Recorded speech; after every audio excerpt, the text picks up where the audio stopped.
Hi everyone, welcome back to my channel. This is our year to shine, and this is another entry about the book that we're in this month for February 2021, Madly in Love with Me. So we have our extreme self-care challenge this month of saying I love you into our eyes and into the mirror. Everybody that's commented has talked about, shared the same thing that I said, basically, that it's hard, that mirror work is hard. And the first part of this book asks the question, why is it so hard to love yourself? I think everybody's going to have a different answer for that, but the author, Arylo, does give some interesting points, and she talks about a presentation that she was giving to a bunch of teenagers and their moms, and they were talking about the idea of self-esteem, and everybody was very proud to say they have self-esteem. I think that, you know, as women have been more empowered as years have gone by, it's not a bad thing to say that you have self-esteem. But then when she changed the question and asked about self-love, it was like nobody stood up or nobody said like, yeah, I love myself. And she thought, like, why is that? And so she says actually in the book here that she got down on her knees during this presentation, and she said to all of them, she's like, imagine that I'm a little kid, I'm your child that maybe you'll have someday. Or maybe like the moms could remember their own kids when they were younger. And the little kid comes to you and says like, Mommy, is it okay to love myself? Wouldn't you want to say yes? You wouldn't want to say, no, you're not worth loving. No, like, you don't want to instill that in a child. So she wanted the group to sort of turn that towards themselves. And so I was also thinking, you know, as we were going through Simple Abundance last year by Sarah Ban Breathnach, she had encouraged us in the month of February to grab a picture of us when we were little. I looked for mine, and I'm so sorry to say it's got to be packed away in a box that I never opened up that's in my storage unit. So I would have shown you my super cute little Carolyn picture, because I was sure a cute little girl, you can imagine, with my dimples and everything. And I'm not embarrassed to say that. I was a really super cute kid. And so Sarah encouraged us to have that around and to talk to it and to really give love to that picture. And so I was also thinking about the mirror work, and it's like, if it's really hard for you to look into your eyes right now as you are, you could potentially start with a younger picture of yourself. Now, I know that could potentially bring up other things too, because if you had issues as a child, maybe it's bringing you back to a time of trauma or uncertainty or something negative. So, you know, take it if it resonates. But again, if you were talking to a little kid, of course you would want to say, like, I love you, you're so worthy, you were born with love. And Christine says in this book, yeah, we were born with love, we just didn't, that wasn't fostered in us. And again, back to the question of why, like, why is it so hard? So she goes on a mission to sort of like deeply dive into this, because she's really wondering, like, where did this come from? Just like the whole book when we were reading the Enough book, it's like, what does enough mean? What does not enough mean? And like, how did this even get started in our society? So this is really interesting. Christine says she looked up the word self-love in the dictionary. She went to a couple of different sources, and sorry, it's Annabelle's distracting me with her toy in the background. She did find that there were some negative words in the dictionary. It was like conceit, it was self-centered, you know, and of course there was like the physical masturbation part of self-love too, and she was trying to make sure, like, that's not my message here, like, that's not what this book is about. This is about a core level valuing of yourself and giving to yourself. Like, you might find that it's so easy to give to other people, but then when it's turned back on you, it's not easy. And why is that? So in the first chapter here that I'm mainly talking about, she has some good questions that I'm going to share with you, and you might consider journaling about these. I think it's a good idea. And I want to see if there's anything else that I want to say.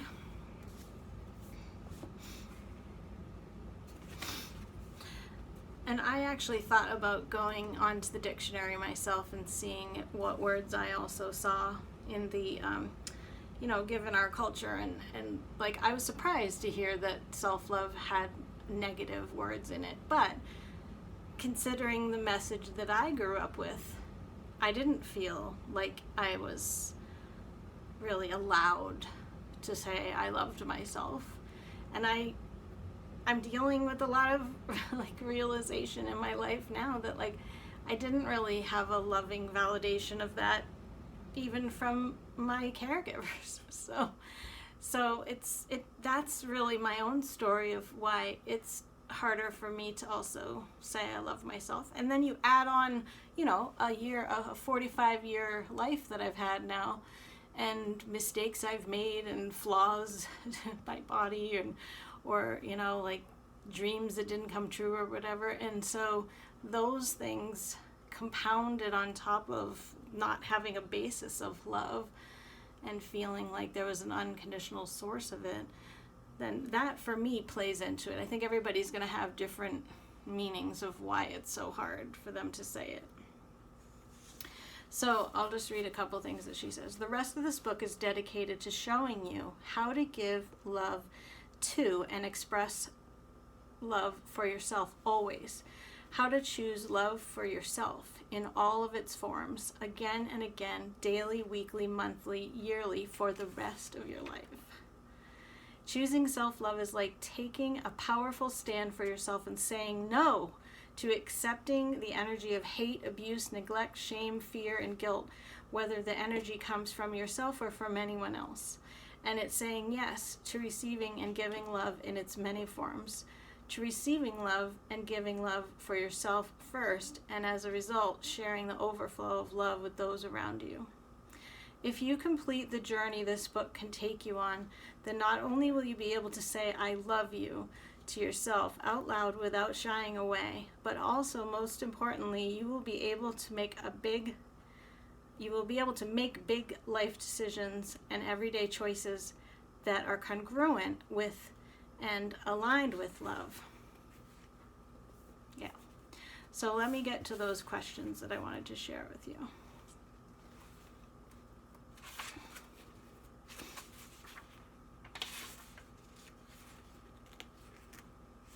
These are things that, remember how I told you that there's daring acts of love?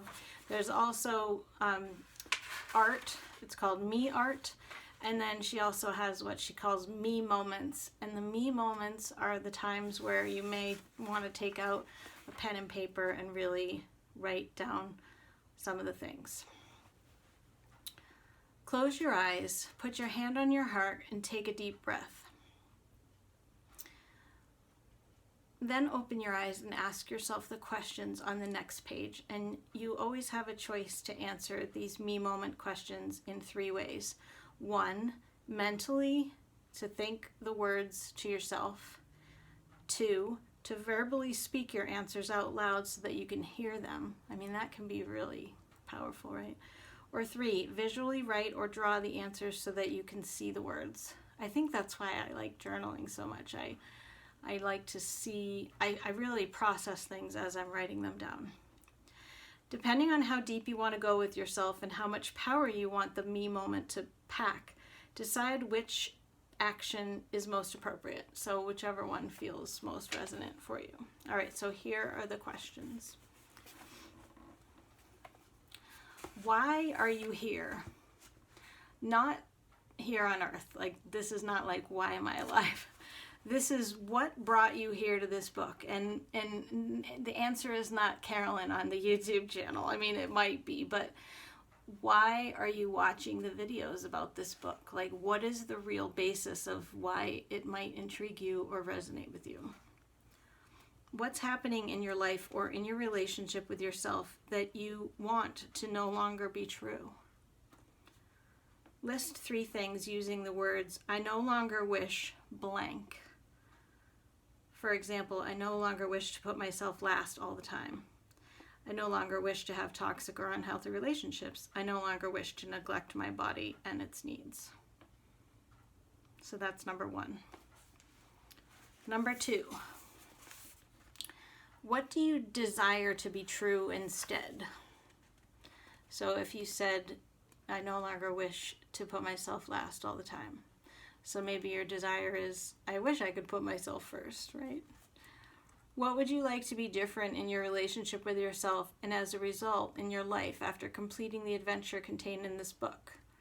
Begin with the words, as I remember how to love myself more, I will choose blank, and list 3 things. For example, as I remember how to love myself more, I will choose relationships that are happy and healthy. As I remember how to love myself more, I will choose to make myself as important as everything and everyone else. And as I remember how to love myself more, I will choose to give my body what she needs to thrive. All right, so that was number 2.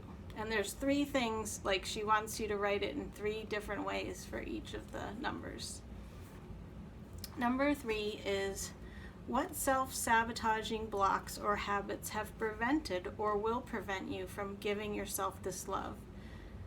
And are you willing to release them?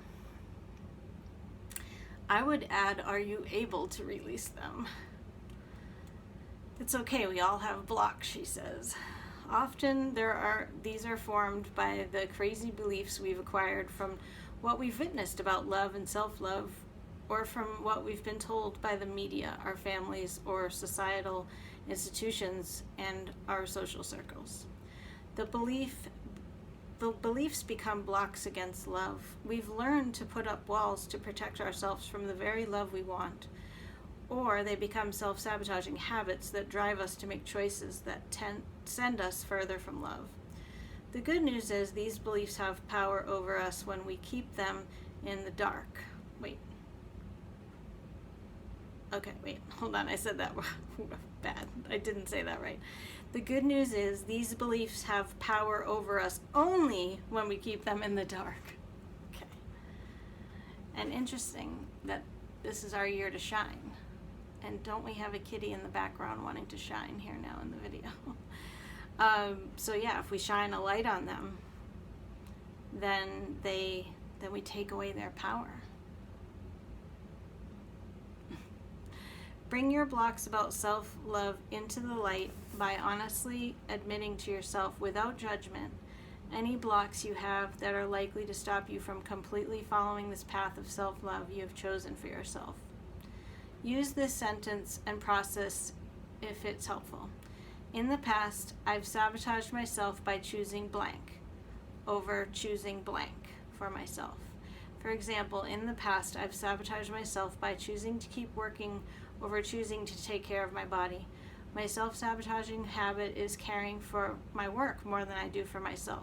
You think you could admit that? These are hard exercises. Hello, Annabelle. Yeah, you wanted to be on the video? Once you have identified the habit, proclaim, I am willing to release the self-sabotaging habit of blank. I choose self-love. The first step in any shift is awareness and willingness. You don't need to know the how. That's what this book is for.